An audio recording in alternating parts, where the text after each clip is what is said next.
mas focus tayo with ribbons. As you can see, the ribbon naman po signifies family ties that binds us together with our friends, with our family. Tapos with a dazzling red color that actually gives us joy. Kasi syempre this holiday season it is all about giving joy and family and friends, reconnecting, connecting, making stronger ties with our family over the next few holidays to come. The biggest na we have in the center is actually 24 feet.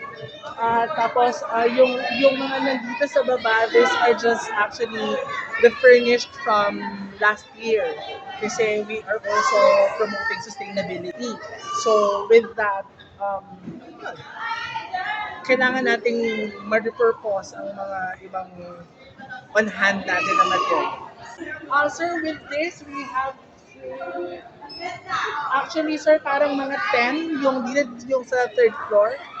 Tapos meron tayong mga tiga-tigalawa per floor by the left landings natin.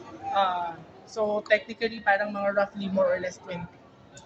Ayun na nga po. So maraming maraming salamat to our media partners for joining us for today's launch. To our community, feel free to drop by to SM Mega Center anytime. We are open from 10 to 9 every day. Our centerpiece is actually at third level. So feel free. This is not just an annual ceremony, but it is mostly SM creating a space for our community to gather. Hindi siya basta ceremony lang na taon-taon natin ginagawa. We are actually creating memories. We are actually creating experience more than just having a 25 feet tall Christmas.